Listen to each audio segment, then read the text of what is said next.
Why email? Why do you think it remains the highest ROI channel in the market? I think it's just because it gives a full freedom for the customer to be in control, because you have a full control of your inbox. You read what you want to read, you ignore what you want to ignore, you read when you want to read, and it's a freedom of control. There's no other channel that is like where you can communicate with brands, as people want. I mean, us want some advertising as consumers, etc. And then email is definitely is like the best channel because it's the less intrusive, because you have the full control. You can subscribe, you can unsubscribe, you can resubscribe. If it's well done, like well-established brands, etc., they have preference centers. You can choose how often you want to receive communication, etc. If it's well automated, the emails that are coming your way, so you really get the relevant content. There is no other channel where you can have such a great freedom, such a great control, and such a great personalization as an email. Welcome to the awesome pod where we talk a lot. Ecom is the path that we walk a lot. From 4 point of views when we're talking shop. Amir from the agency and Jimmy from SaaS. John has an Android, but give him a pass, cause he's an operator building brands like a carpenter. And that's Brian, he is the marketer. Like I said, this the awesome pod where we talk a lot. Ecom is the path that we walk a lot. From 4 point of views when we're talking shop. What is up, everyone? Welcome back to the Awesome Pod, a show about perspective from the eyes of an agency, SaaS, operator, marketer focused on e-commerce, D2C, and retail space. All right, guys, we are back with just another episode here from San Diego, California, and we've got another special guest in the room. But before I do that, I want to start off by introducing and welcoming all the hosts here. So we got John Roman, the Android-loving survival king. John, how are you doing, man? Last episode was kind of wild, yeah? Yeah, just my brain is still trying to process. Yeah, same. So much of that. Love the guy. I can't wait to go back and watch just that. like my brain just. I'm gonna probably listen to it 2-3 times. It was inspirational. Yeah, it was inspirational, and it made me feel like I need to be crazier. Yeah, maybe. Maybe. Yeah, we'll go do it. All right, we've got Amir Grasinic over here to my right, the Prince of Bosnia, the Mayor of Motivation. I think we got the new mayor motivation. Okay, so you're done being the mayor. Yeah, Curtis has replaced the mayor. Formerly known as the Mayor of Motivation, formerly known as the Prince of Bosnia, now the Prince of Chicago. I'll take that. All right, I'll take that. How you feeling, brother? I'm good. I'm excited. I think last time we had this guest here, he dropped some wisdom as well. So I'm looking forward to what's coming next. It was Miami, right? It was Miami. Yeah. Rytis was Miami, yeah. Right. All right. And then we've got Brian McDonald, the second funniest dude on LinkedIn. I'm sorry, dude. You've Curtis dethroned you and him. Yeah. You guys have been dethroned. I'm sorry, guys. Sure. Yeah, do you mind if I do the starting lineup to introduce Rytis? Yes, please. Of course. You're more than welcome to do that. All right. And with that, hold on. I got to introduce myself because I'm really terrible at that. And my name is Jimmy Kim. I'm the cool guy here in the pod. And now to you. Starting at CEO of Omnisend, flying all the way from Lithuania, the CEO, the Lithuanian lizard, Rytis. The Lithuanian What is this role? Yeah. Are you trying to be like the guy, the Steve Banner? Yeah, I guy? think so. Michael Buffer? Yeah, but Is that what do I call? Who's Steve Banner? Isn't that Hulk? Yeah, Michael Buffer and his brother are the. Yeah. Let's get ready to. Yeah. Oh yeah, Rumble, that's yeah. a Buffer. But the Lithuanian lizard, I think, is his new nickname. Absolutely. Yeah. What's going on? Nice. That's cool. Welcome. I think you're jealous because you just lost the funniest guy. Yeah. He's just attacking everybody. Attacking everyone now. You're gonna be angry. He's a lizard now. That guy's a lizard. Oh man, Such a disruptive episode. Everybody's losing their titles, etc. Oh, come on. that was man. disruptive. That was I and didn't somewhere know. like I don't even know what episode number that was, but it's gonna be like in the mid-60s, right? So like a year later, guys, you guys have both lost some titles here. Yeah. But it's okay to be formally known as. Yeah. It's kind of like Prince, you know? Well, I think its title should be for life. Should be like, as a president, Prince is for life. Yeah. This is true. This is true. Yeah. Maybe they This can is keep true. this title like for life. He's got a lot of titles though. I've been giving him forever. Do you know, Rytis, that when we first started this thing, I called him the Prince of Bosnia, and he was like really upset about Did it. not like it. Really? And then now he's like embraced it. He's It like, might no. even be on your LinkedIn title now. No. No, Oh, I'm not Brian. I'm not Brian. You should put a job title. Prince of Bosnia. I wonder what the official government thinks about this title. You know? Yeah. I wouldn't put it up So there. Bosnia should be a kingdom. So Should we be. kind of lost that. So I mean, Yeah, if they okay. want to reconsider, So okay, really quick. Okay. Are there? Do you feel? I was talking to you guys last night. There's 3 presidents in Bosnia. yeah, And they Yeah. take turns, yeah, but they have different political agendas. they're And completely different. So is this like unfortunately. co-CEO times 3? yeah, kind of? Yeah. Weird. they I've put never they have heard of terms. That's Okay, where I so- wanna- So what do you having the call- fourth prince kind of Yeah. plays Yeah. well, yeah. Maybe so we can Yeah. overthrow them. Yeah. Well, I think that's Yeah, the, I think they should just report to me. Yeah. Exactly. We agree. We'll Who's send against, this to the who's against Bosnian that? princes or the kings or presidents or whatever they are. No, they won't make a decision. I think we just gotta push the You agenda. got to push the agenda. Yeah, We're gonna throw let's not ask for revolution. permission. A Ask la for forgiveness. revolution? Let's go. Yeah. Jesus. And, this And is I have how- a funny Yeah. feeling next time I go to Bosnia, I will not be welcome to the country. Oh, and I'll This go is gonna to get Lithuania and flagged hang in out with you. Bosnia. Anyways, team Yeah, members will you're be always We'll welcome. just have to You're always always have welcome. him on digital Zoom from now on. Yeah. With that being said, Rytis, welcome back, man. How you doing? Yeah, great. Great to be here. Great to be with you guys. Always fun, you know, and I enjoy your episodes, watching and attending as well, even more.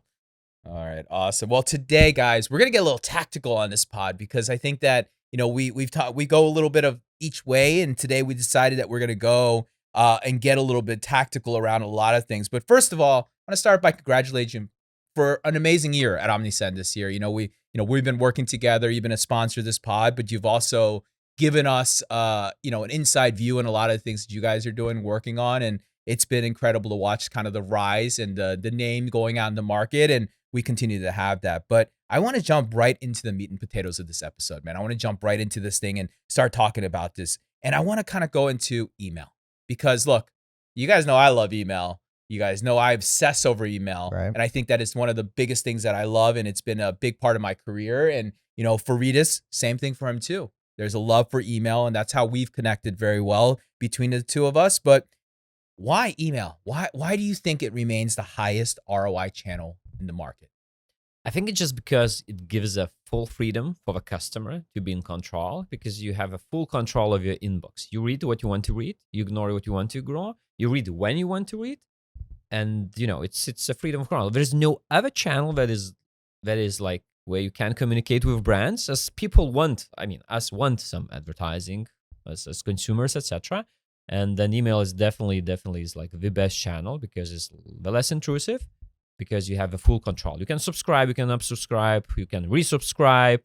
If it's well done, like well-established brands, etc., they have preference centers. You can choose how often you want to receive communication, etc. If it's well automated, the emails that are coming your way, so you really get the relevant content. And there's no other channel where you can have such a great freedom, such a great control, and such a great personalization as in email. Yeah. But Rytis, email is dead. Yeah, it was dead already like 11 years ago when we started. It's like agony, long lasting. Yeah. It's still dying, but still drives 15 to 30% of revenue for anyone who sells online. So No, and I think it's just like books or direct mail or any of the things that have happened. They're always going to be part of our lives. And even today, I mean, I've gotten direct mail pieces even to this day and said, oh, look, this is important and interesting. And I'm going to go online and type in the thing and go do that. So it does work regardless of the fact that it may be or not. I mean, everyone wants the new and shiny things, but absolutely. Read And us- so someone tells me about like dead email, that the case. So, but young generation does not use the email that much. Yeah, until they get a job. yes, Once until you they get get a job. until they get then, older. Then email. Yeah. And they have Get spending older. power. Yeah, exactly. When they get exactly. older and have spending power, sometimes email becomes relevant again. Yeah. Kind of Absolutely. weird how that works, huh? Absolutely. Yeah, And they it's- get a job, they get an inbox. No. This is true. People forget something we talk about is the generational marketing a lot. We touched upon, but also people change. Who you in your 20s, Mhm. you in your 30s, your 30s, you in your 40s, and we adapt or go different ways. And I think that like singular view is so dangerous for brands. And yeah, you guys do a great job. So do you in how you guys reach customers. But yeah, I think just a mistake to just like put Not think everything it's to one important. block. Yeah. And in fact, there was something you said on stage. So you were on stage at Commerce Roundtable here recently, and you were kind of opening with a lot of data and information that you were kind of sharing. And we were talking about all this great data. And if you want to look at that, I'll link the Rytis's stage on the show notes so you can watch that. But there was something you shared around automated emails, right? low volume, huge revenue. I think it was, what was the stat? It's like 2 or 3% of the emails drive Right. what?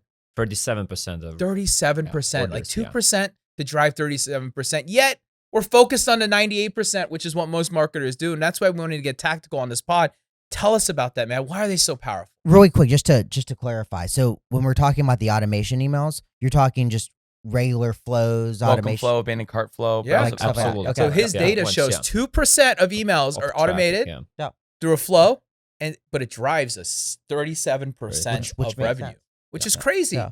But yet everyone focuses on the 98%, and they talk Correct. about them all the time. So Correct. Yeah. So tell us about what that, what man. design? What what is the best subject line? How to design my newsletters? It's still a newsletter, but what is great with that you just basically set and forget. I mean, of course, you have to A/B test. You have to run, because usually still marketers, they just really set and forget, and just drives money. It's so comfortable to live with automations. It just you sleep and it sells for itself. So and why does it so? Because it's so personalized and so contextually right timing. Because what does that mean? That all those automations are being triggered by something, by customer behavior. It's not what we as a marketers want to say to the audience at this time, but what our customers want to receive at that time. yes. If I'm looking to the specific product category, so that that triggers a message, it goes automatically. So this is super relevant for me. And if just marketer comes up with campaigns, so this is marketer's idea, it doesn't mean that it's relevant for me as a customer at that point. So I think this is the greatest power, because it's all trigger based, because it's all intent based, and because the content itself can be really, really personalized on high level, Yeah. like recommendations and what you kind of were browsing, whatever related, what is your purchase history, what is your life cycle stage, are you new to this brand, and have you been purchasing for multiple times in the past, maybe you are at risk to churn, etc. So all that is basically the data that everyone who sells online you have, and you just automate the communication based on that data. Yeah.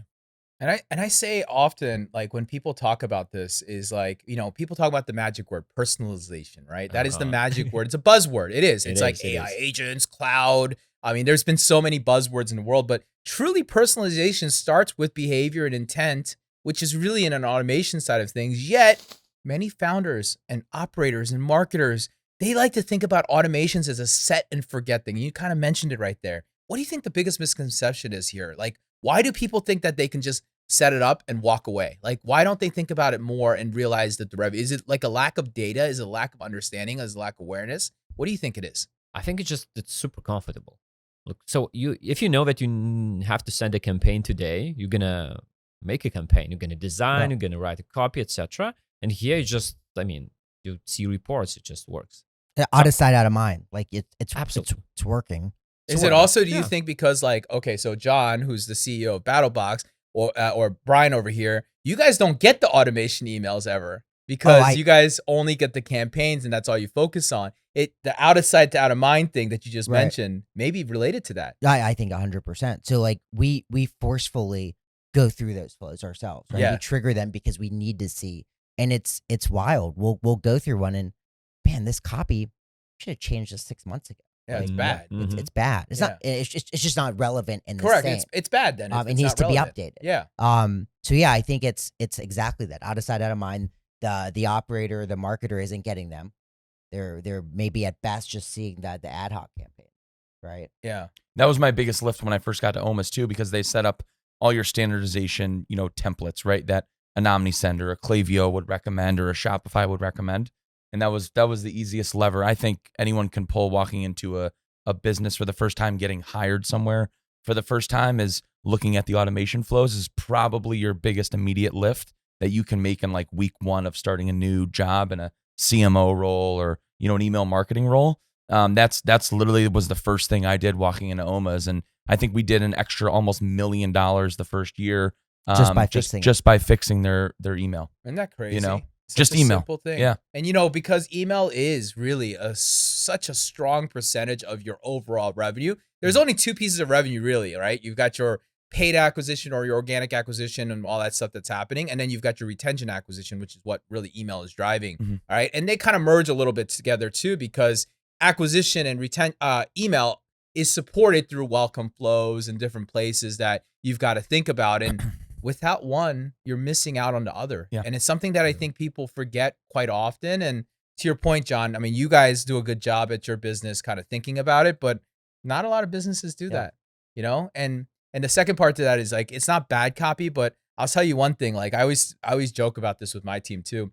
No matter what our website looks like today, and you can feel this, I'm sure all of us, even I know you just got a new website. I'm going to say something that probably is offensive to Marisol, close your ears, but no matter what your website looks like today, 6 months from from now, you're going to be like, God, this is wrong. That's wrong. I don't like this. This messaging is wrong. The design is old, but fresh eyes don't see it that way, right? But because you keep seeing it over and over. And it's the same thing for your customers that are receiving the emails. If they're receiving the same browser-embedded emails every 6 months that they visit your website, for example, and they receive them, the blindness to that happens quite often. So look, go ahead, Rytis. Yeah, absolutely. And like the advice for the listeners would be really like just change contextually. Yes. Black Friday season is coming. Yeah, the holiday season is coming. So you have to review automations as well. If it's a spring, make it something like fresh, etc. So change like every 2-3 months. Or if there is any occasion happening, so it's always very good to change as well accordingly. Because if someone was browsing, and look, so there's entire flow. Someone is coming from your ad, which says, okay, this is a Black Friday sale.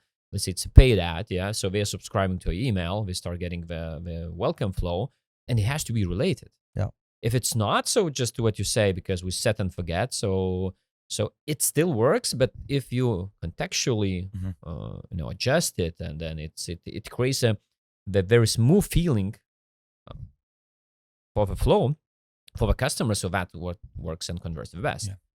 And you know what is kind of like about statistics to add? Like, so email is important. SMS is another great retention channel. It does not work as effectively as email, but it's like 9% of SMS traffic, automated traffic, converts 18% of orders. So it's still kind of twice. It's not as crazy as email, but still automate with SMS is worth for sure. Yeah. And I'll add to that, like, it's not hard. Like changing things up are so easy. You know, one of the things that I recommend, as you mentioned, Black Friday, and that's coming up as you're probably listening to this episode. Dude, I'm going to tell you one little thing. Literally adding to your header some holiday bells to your header image on all your automated emails will make it feel special because it feels contextually right. And it's such a simple idea to add that, but so many people don't think about it. Your first email, your abandoned cart, it's the holidays, shipping dates, maybe shipping cutoff date, right? Yeah. Little things you can add to that little thing is all you have to do to add a little bit more to be contextually right. You've got holidays coming up. We all operate, all e-commerce companies or direct-to-consumer, they operate on some kind of cadence of a schedule around what they know in their business is an important time of the year. And if you can kind of position those set and forgets to update, you don't have to rewrite everything. You don't have to redesign everything. Absolutely. All you have to do is add the right contextual and then know to change them right away. And a tool like OmniSend is super easy to do, right? It's super easy to update. And that's something that people don't recognize. That's what we mean by this stuff. It's not that you have to go out and rewrite your entire flows or go hire an agency to go do all these things for you. You literally just need to make them feel relevant. And I think that's something that I preach all the time on social media about this stuff. Yo, OmniSend is back with some new swag. AI is now in the mix. Yeah, you heard that. Smarter and better. Let AI decide. Personalize every line. Take your brand worldwide. How about 24/7 support? MJ of basketball, but email their sport. So sit back, relax, watch the magic unfold. Let the folks at OmniSend get your story told. Tired of staring at blank pages? OmniSend AI doesn't hit you with writer's block. Their new AI writes your emails, personalizes content, and builds customer segments instantly. Just whisper who it's for, and AI figures out the rest. Join 125,000 users already winning with OmniSend's email, SMS, and push notifications. Backed by 24/7 amazing support, visit omnisend.com today.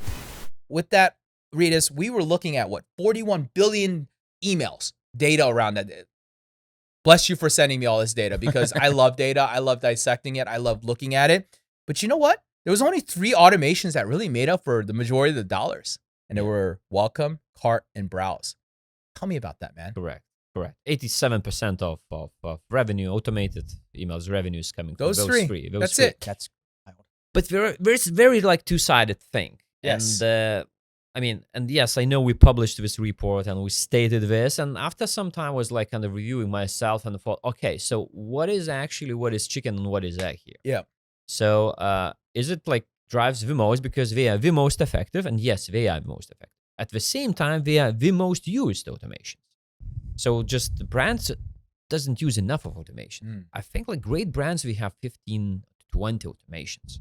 Like very, very kind of each stage of your customer lifecycle has to have automation. So of course, welcome will be probably the most sent, probably it will convert very well, but the rest will add a lot. So this kind of like two-sided thing. So I'm not really sure, to be honest, now why it's so effective. It's because like it is effective, but at the same time, other automations are underused by brands, and those kind of compile, and then we read statistics and say, okay, use those 3, others doesn't matter. And the opposite, others matter as well. So yeah, so that's kind of like two-sided thing, and I would encourage all the brands. Rely on this data. Those 3 for sure, everybody should use, but you have to have, like as I said, 15 automations. Yeah, and I would if you say are serious about like your attention marketing. And I'd argue there's 2 things I'm going to do. First, I'm going to do a little bit of hot take here, and then I'm going to go into the second part of it. But the hot take is very interesting. E-commerce tends to be behind often when it comes to understanding the knowledge around a lot of things. Customer lifecycle, for example, understanding the journey of the lifecycle, understanding the innovation stage, understanding the awareness phase, and all that stuff, right? We call it funnels or whatever you want to call it, top of the funnel, bottom of the funnel. But there's actually a lot of stages that are happening. And to Rytis's point right there, yes, welcome, abandon, and automate. Welcome, abandon, and browse are very important. But if you think about what they are, they're kind of bottom of the funnel activities. Absolutely. They've been on your website. They've been browsing. They've gotten on your email list. They've gotten campaigns. They've done, and then they came back to your email list, right? So the attribution may go to a cart abandonment, for example, right? Which if you think about it, it was because of a campaign potentially that they received, that they visit your website, they added a product to cart, and then they abandoned and they make a purchase. Marketing technology can only know so much. So it goes, oh yeah, the cart abandon is obviously where the dollars are. So I want to make sure that people understand that that's not the thing that you should be only focusing on. Right. You have to understand it. Just because the data shows this is where data is great. And this is where you said two-sided. This is exactly perfect. And it's something that I preach. You've got to understand that every piece of the puzzle brings it all together because it's all part of the bigger side of the customer journey, the customer lifecycle, whatever heck you want to call it, the funnel, whatever you want to call it, the depthness of it. And my hot take is always around the fact that a lot of marketers are, what's the best way? And you know this too, because you've been around this market for a while. RFM. I always do this when I talk on stage. How many people know what RFM is? Recency, frequency, monetary, right? Like 2% of the room opens up their hand and goes like this, right? And I said, why don't they understand what RFM is? That's how I learned. When I learned email marketing in 2008, I used to download all the data. I would cut it up on Excel. I would upload every segment up into the web, and I would blast each one with different sends and emails, right? And it was much easier back then as far as the send style and deliverability was much easier. But that part was way hard because I would spend probably hours on the segmentation and double checking, and I would mess that up all the time. Tools like OmniSend now exist where you don't have to do any of this stuff. Yeah, they've automated a lot of this stuff for you, and you can go through all of that. But so you mentioned the RFM, so maybe if I can add, yes, please, let's go into it. So we kind of rebranded, like called it lifecycle stage map. Yep, that's a good way to think about it. So just a bit easier for our customers to understand. It's all kind of and AI helps with that a lot now. So because AI can crunch a lot of data, and put the customers in those different lifecycle stages. And I have some notes here, and some of our customers like really great examples. So let's say Island Olive Oil. So they utilize this a lot. We just sell olive oil, as their brand says. Yeah. So it's great oil, and they utilize it a lot. And what basically do? They do VIP customers and like pre-sales, etc. for that specific segment. And it can be all automated. You should not run campaigns for your VIP customers because you set once, okay, anytime the new customer gets into this segment, start this automated campaign, the sequence. Oh, we value so much because you're a great customer of ours. Please continue. This is kind of super deals for us, or maybe some offline events, etc. What else do? They do those at-risk segment, or let's say can't lose segment. Yeah, there is in this life cycle stage maps, can't lose segment. What does that mean? That basically those are customers who used to be very good for you, but they're at risk because they are recently not purchasing from you. They're not engaging your website. So, and you set all of those different automations. They will not drive ton of money, but you have an opportunity either to engage with the best customers or to save the best customers. And you just, again, this is where you should not review those 3 times or 4 times per year. Those can stay like for 1 or 2 years. You just set that once and you forget in this, and this is okay that you forget. But So because you just touched this RFM model, so I think it's like a contextual example. Yes. And this is a brand, overall brand, like quite commoditized product, but they utilize those segments. It's all pre-built for them. It's all AI driven. There's not much to do for them. Just quite simple, but it adds money. It saves customers. It treats the best customers in the best way. So, And you know the truth, most brands are just batching up their 90-day segments of active opens or clicks without any contextual and just blasting it without excluding those that are in flows or doing things. It's just a behavior that many marketers do. They almost treat it like a side channel because it's easy, actually. In a lot of ways, it's a lot easier than it seems, even though if you get optimized, you could do much better. But let's talk about this at an early stage first, all right? Because I want to kind of progress with this. If someone is in an early stage, they've started a business, they're kind of getting set in their foundations, and most of the time it's they don't have the money for a marketer, it's a founder, whatever it might be. What are the automations that you think that they should be setting up? What are I know there's 20, right? But let's talk about the 5. We know the 3 that we just talked about: Welcome, Cart Demand, and Browse. But what other ones do you think about?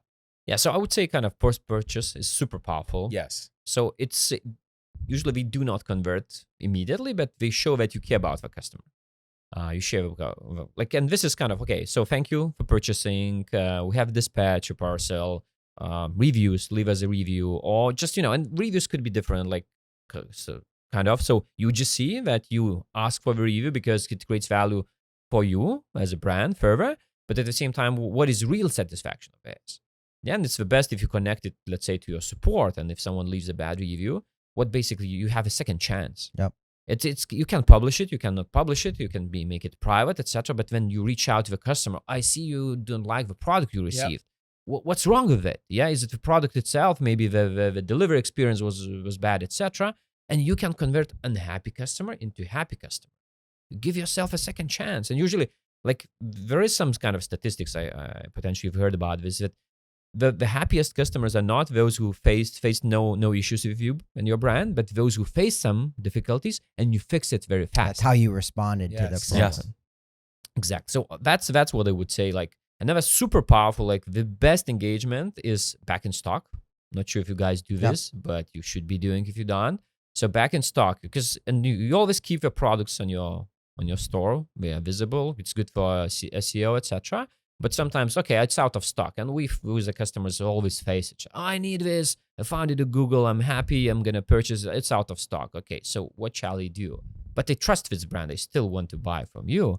So back in stock, it converts so well, just freezingly well. Like 59%, of back in stock emails being opened and being engaged with. So because the intent is like super, super high. So probably those are that 2 additional that I would recommend. I like that. I was going to ask you that, but now I'm gonna turn to Brian here because I think both a little bit to this. So I'm Brian's number 1 customer.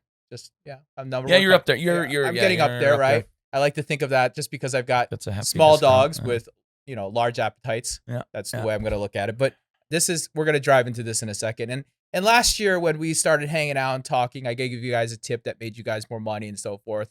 I'm here with your second tip.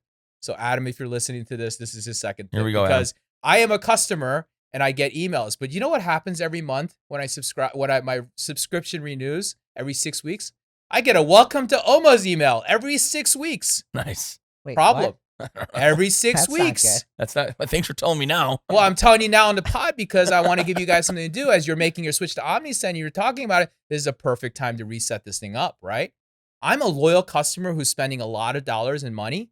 I should be getting different emails every month as I reiterate that journey with you. Yeah. You know what I mean? Yeah. Such a simple tweak that would make me as a customer feel better Yes. about it. And it takes a little bit of work to set up, but I'd feel way better knowing that that I'm a returning customer, not every time getting a welcome to Oma's, followed by a 20% off coupon.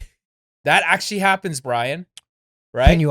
But you can't apply the 20% off. I've never tried No, because because he gets a discount. I get a little bit more because I'm such a VIP. Yeah, he's set up a little different. Yeah, it was a little stuff, but it doesn't matter. So he definitely shouldn't get that. Yeah, but I definitely shouldn't He get definitely that. shouldn't get any. Or it's a good trick that he's trying to get me to think that it's a better deal and I'll go switch it off and I'll make them more money. But either way, or lose more money, whichever one it is that I do for you guys. But Adam wanted the next tip. So the next tip is right here. When you're moving to OmniSend with Oma's, as you guys are doing this move, like think about your flows. because you guys are such a subscription heavy company, just like you guys. You guys have the same thing. Yep.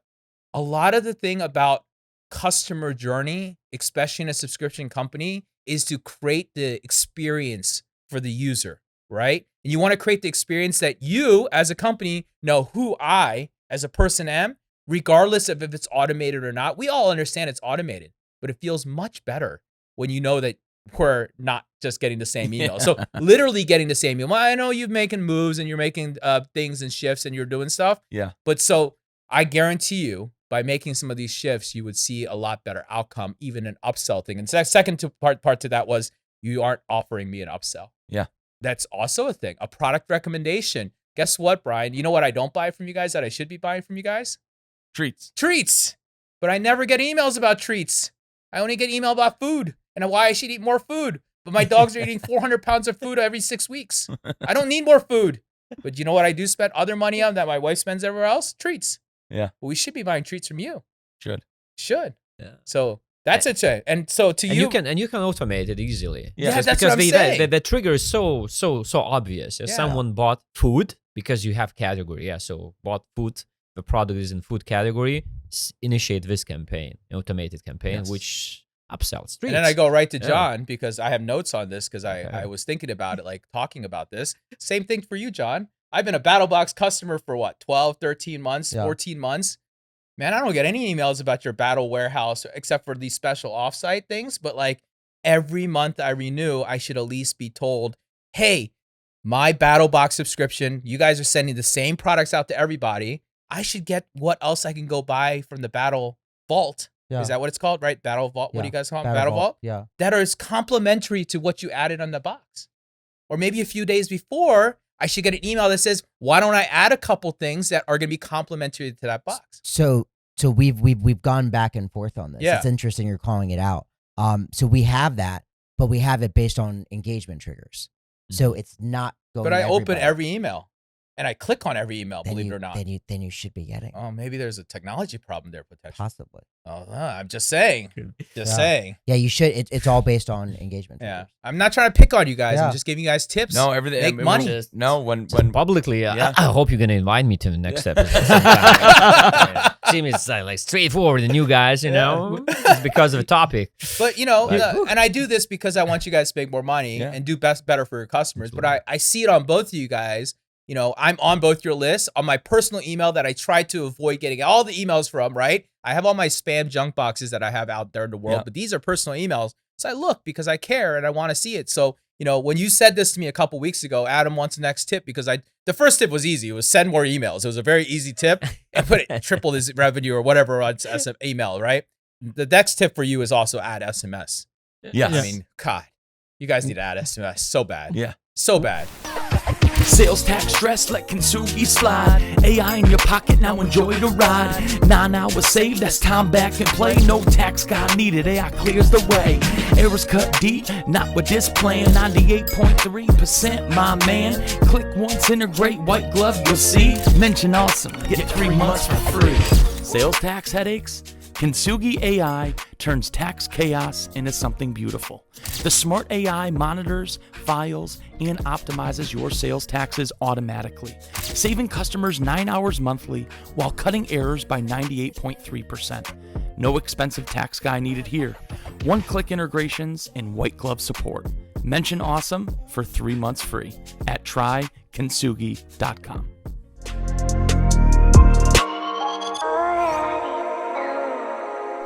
I do want to jump in, and this is, I think, for every software provider, and we're going through something right now. So my team built this incredible checkout promotion enablement engine for Shopify, and they demoed it for me. Are you plugging yourself? What's going on? No. I just want to use an example where I'm Sponsored going by. with it. Yes. No, Sponsored by me. yeah. No. Can I get the mine reason, next? the reason I'm bringing it up is when I went in there, they built it for developers, not for marketers. And this is like what I mean. So we don't do email marketing, but often I will go, and I sent some stuff to you too in the past. 100%. I will go into the flows and see what are my customers doing? What's the percentage of their sales coming through email? The problem is, like, for example, I hate the word welcome email. Yeah, it's wrong. It's completely wrong. Yeah, it's wrong. So there should be nurture email and there should be onboarding email. There's two type of welcomes that you have. Yeah. There's also situations when we talk about post-purchase. What about post-purchase? And so when I ask my merchants, like, oh, what's your post-purchase? Oh, we have it set up. And it's like, oh, thank you for buying our product. To your point, it's not personalized. Like, hey, this is your 7 shipping for us. Thank you for, trusting your dog's health with our food. We threw in something free for you, create a trigger, add something. But I think when people go in, and I'm curious what you think about this, Rytis, the feature adoption rate for SaaS or flow adoption rate for SaaS is very limited because people open what they see, engage with what they see, and not think about what you're talking about.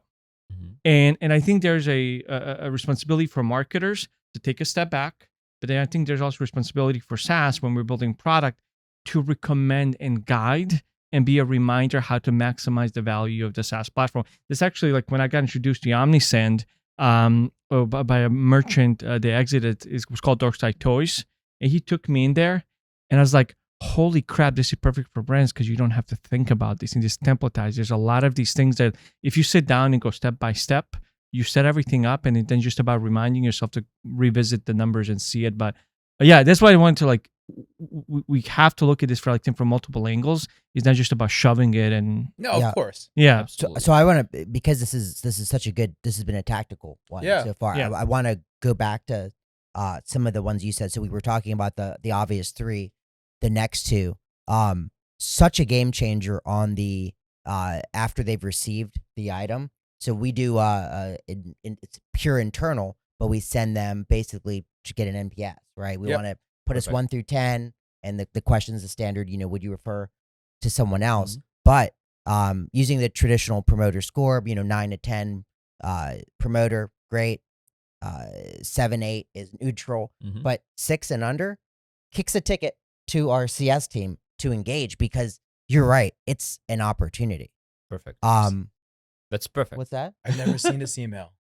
Oh, it's an amazing. I've never thing. seen it. I'm a subscriber. Just maybe don't buy enough, I guess. apparently I need guess, to buy Jimmy. more. Yeah, you Yeah. have to buy No, more. so you But got- yeah, you- but you it's got- a yeah. super great You example get it in after it's general. delivered. Never. 100%. I know, but I've never gotten it. Then we got to talk because you're supposed to fix it. Uh-oh. There's Just a problem. which one? here. I don't handle your emails. You handle the NPS one because we're doing some I webhooks. have never gotten an NPS email from you.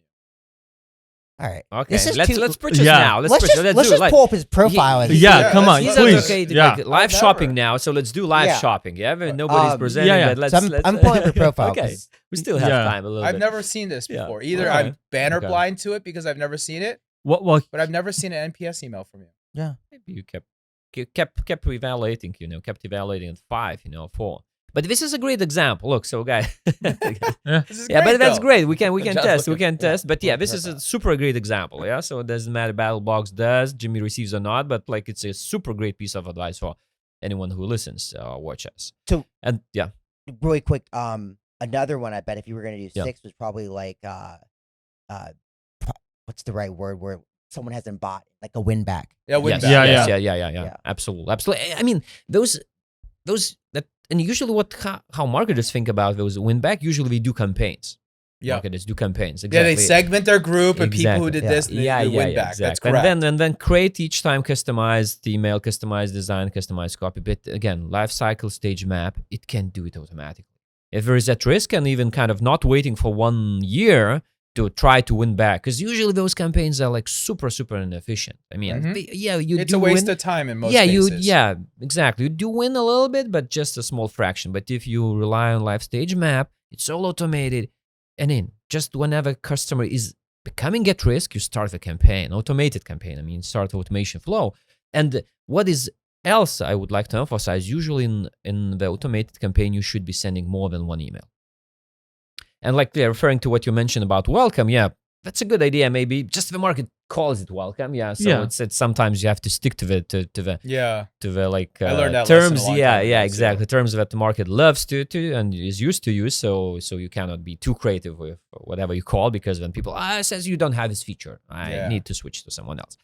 But exactly. So I have like very good examples of like our customers. Like let's say Bowie Made. We do sell like kids, like babies' clothing and babies' things. And all of their like welcome series, more like to what you said, onboarding to the topic. So they do not offer discount, but we offer why it's very important to wear for the sleeping babies to wear their clothes because we sleep better, mother sleeps better, etc. It's like super like emotional, and it starts with introduction to the brand. Welcome to us. This is a brand. This is the brand story. Yeah, we keep like telling their story. Then we keep telling about why it's very important to treat your babies because it's not only good for baby, it's good for mommy, daddy, etc. Yep. And we do not even offer the discount, but we send at least 3 emails.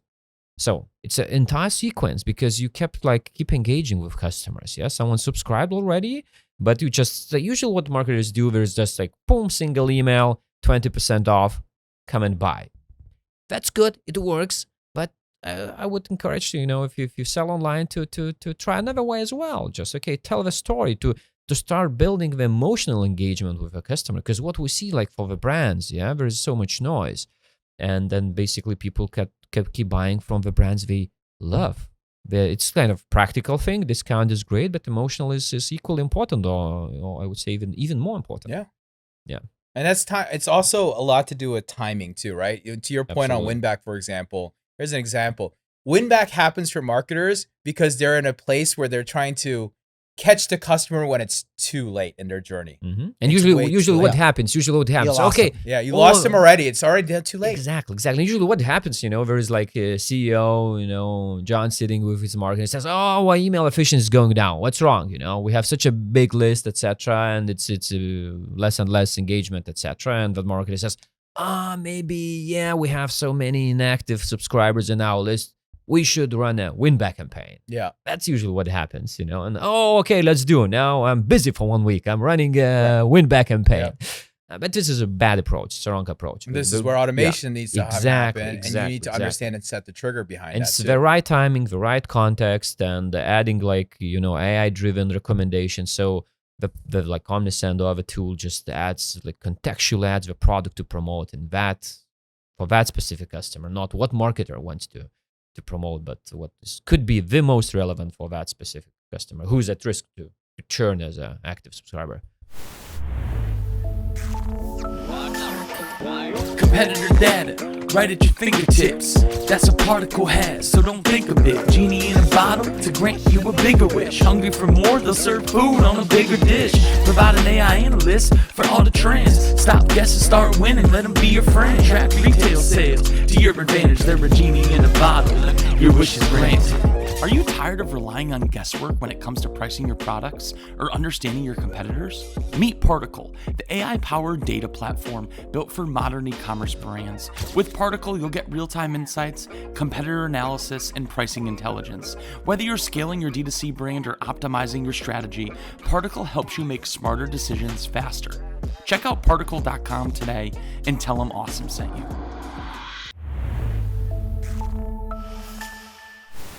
There's a lot to think about with this stuff. And you guys all know I love and adore email just as much as Rytis here. So there's a lot of things that we think about. And look, they're not all going to be great things that are going to be perfect for every brand, but just understanding and thinking about it constantly will open up your mind. I mean, even to just pick on you, Amir, since I didn't pick on you yet. You know what would be nice? Is it going to be my turn? I don't have anything to pick on you right now. But not yet. You know what would be nice, guys? I would love to know what Perella's doing and what new websites they've launched. And I would like emails from you. Yeah. Like updates.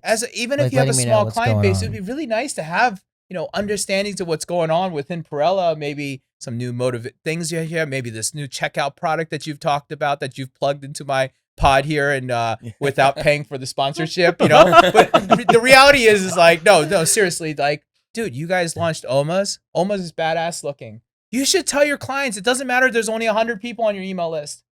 You know what? Why? Let me tell you why. Because today, Brian may not be needing a website again for a couple of years, but there's people on your client list 3 years later that have not thought about it. And then they're going to see Brian's website that comes up. They're going to look at it because they're interested in your work. And they're going to click on it, look at it and be like, you know what? Maybe it's time for me to do another upgrade. And in the B2B world, that matters. And I'll tell you the honest truth is absolutely 100%, and it's absolutely something we're doing. That's right. I like that. No, yeah. It's and the sad part is not a list of 100. We have 14,000 contacts. This is terrible. Oh my 14,000 you know, you're contact leaving money all over the ground Yeah. right now. Yeah. There's money on the streets right now. No, 100%. Money all over the streets. You're 100% right. I know Yeah. the tool that can help you, and I can offer you a good deal. Yeah. There's a let's tool talk that can help after. you do Let's this talk after the instantly. recording. It's funny because I set up an email marketing thing for my fiance because she sells on Shopify on Omnisend, and I actually realized you guys also offer e-commerce as well, which is kind of cool. I was like, oh, are you an e-commerce company or are you not? I was like, oh, I could use it for Paralyze because we were cleaning the list in HubSpot. So Absolutely. you're starting? But yeah, we're doing a list cleanse right now, and then we're gonna start pushing a lot of stuff. Yeah. Good. Yeah. You're leaving money on the street. So I am, there's your 100%. picking on you too. Yeah. So you guys don't feel like I'm not picking on Mary. No, you know? you Yeah. attacked, Amir, you do attacked better, Amir. everybody. Yeah, I attacked everybody Got it. equally on purpose because I want you guys to know. All right. So, Did you figure out guest why I'm chair not getting saving NPS me as emails far as yet? I I understand. promise Yeah. you, if I would have gotten it, Yeah. I would have remembered seeing at least one out of the last 13 months. Let's see. And if I did, I apologize, but maybe they're not memorable. Yeah, I don't know what it is. So, anyways, with that being said, Rytis, I want to talk about the future, man. Yeah. Because AI is here, man. And there's a Absolutely. lot of stuff. We got a great episode coming up, really digging into AI, but I want to dig into marketing automation and AI because in some ways you can almost argue that marketing automation has a level of AI already in it, right? Because it's algorithms and workflows, right? correct. And it's just processing data at fast, rapid speeds and being able to deploy it and make an action and behavior to come into it. What's your thoughts behind the future? What's your thoughts on how Omnisend evolves? How does marketing automation evolve broadly into the future? What do you think about? So I would say two angles to talk about this. So one is like as Omnisend as a product evolves, so we have like AI vision, where basically I plays two roles. One is like strategist and the second is creative. Yep.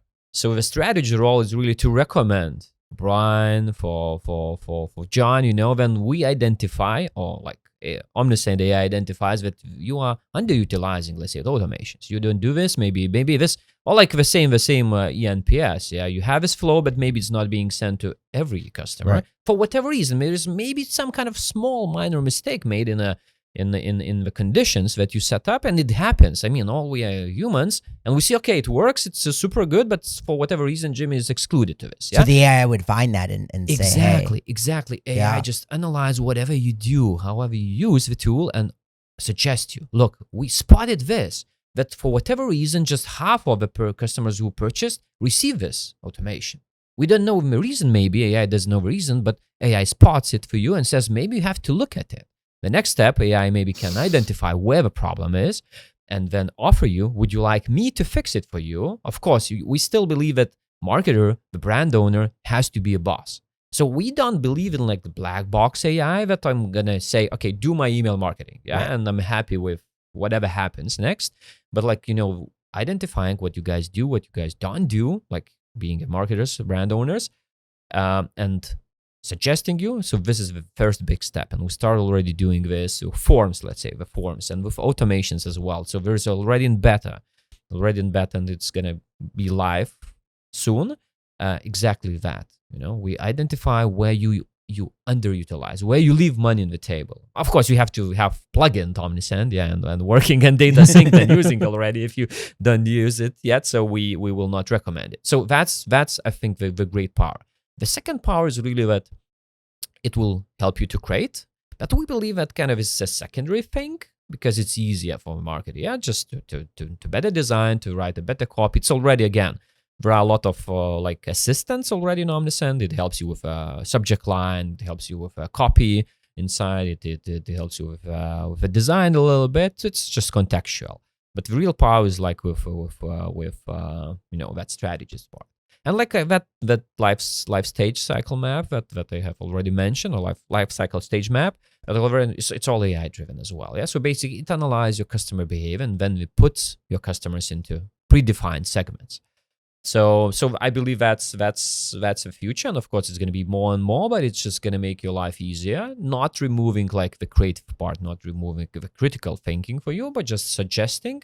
And then, like, you know, being a new employee who is pretty smart, but still being in as we call it, like the customer is still, the market is still the boss. Yeah. AI is a great assistant. and it's just identifying the opportunities that Absolutely. humans might not be able to see. Absolutely, might be not able to see, and that's why we talked about why automation is set and forget, because Yeah. it's just not the top of your priority Yeah. list, and you have so many spinning plates being a marketer, or an owner if you're a smaller brand. So just an opportunity, and when AI shows you how big of an opportunity is, you say, "Oh damn, I just lose money."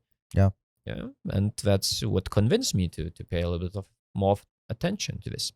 No, I love that. I think the future is bright for what we're doing. And again, as you Absolutely. said, 10xing, right? Like that's what I always say about this stuff is all this AI stuff is not going to replace people. It's just going to 10x output, which is just going to give people more ability to do a lot more. Yeah. And that's all we really need. I mean, we just need it. And that's no different than when marketing automation, when you guys launch, or companies like you guys launch, we 10x from the old style. I used to download segments, upload segments, create Yeah. dude, it was a different wild west. I download these Excels. I became an Excel wizard because of email marketing, not because I know anything about finances, right? Segment merge, this, that, right? And now we automated that. The next phase of automating is taking the theory of RFM, for example, or what did you call it again? Lifecycle stage map. Lifecycle stage maps, and making that something that's apparent, obvious in front of people, and understanding how to take that and bring it to the next place, And right? even for now, the most used and most popular and powerful AI feature within Omnisend is like really creating a segment in the human language. Yeah. Because if there are two kinds of marketers, like numbers marketers, mathematicals, and creative marketers. So for creative marketers to build segment is a pain in the ass. Really, like and when triggers, exceptions, etc., etc. And now you prompt in human language, and we build a segment. AI builds a segment. So this is how powerful it becomes. Yeah. Instead of like spending so many hours and thinking and overthinking. being not confident about yourself. If you build the right segment, what if I send to the wrong audience because this is a very good offer, I want it only to this specific group to go, etc. Now it's all been prompt in human language. Yeah. So it's really, really kind of it's easing. It's continue to. No, I love it. I love the future there, and I think you guys are on the right track on thinking about a lot of this stuff. And for me, obviously being in that background, I think about a lot of it because I'm like, how do you make it the next step? What's the next generation of marketing automation? Because I look at the phases. I think we just finished out like phase 2, 3 phase, maybe 2 or 3 of marketing automation, and now we're in phase 4, meaning like the next iterations showing up. And I'm excited about it because I think it's just going to make the emails better and more relevant for me. That's the key. For me as an individual, as I complained and yelled at everybody here today in the pod, and they'll probably beat me up afterwards, but like, But it's gonna, 100%. it's what I want to see because I want more relevant experience as a consumer because I spend money and I spend a lot of money on the internet. I love the internet and I want more relevant experiences. I want people to send better emails to me. And that's really what it comes to. And I think you're measuring it right. So like, let's say, whether it's true or not on the NPS thing, Yeah. right? The reality is, how are we going to identify that, right? Yeah. Like it's such an area where AI can help support us and help us run faster. And let's say we're only firing 20% of what we should. Like all of a sudden, that AI identifying it, the revenue opportunity it created, it's paying for the email platform All at day. that point. Like All day. That's the game changer. That's the game changer. I love that. About automation, why it's worth using it. Look, 1 of 3 customers who click on automated emails buy. It's such a That's powerful wild. stat. 1 in 3. Let's Yeah. get the Crazy. click. Get a click, and they're gonna buy. Yeah, that's 33%, 33.33%. That is a wild number. And I know you love stats, but this one's real. 33. He likes that. Repeating. Numbers. Threes He keep loves going. that. Too many it's threes for forever. Brian to Too many process. threes. He lost Yeah, it with the third I've, three. I've dealt with a lot of threes in my life.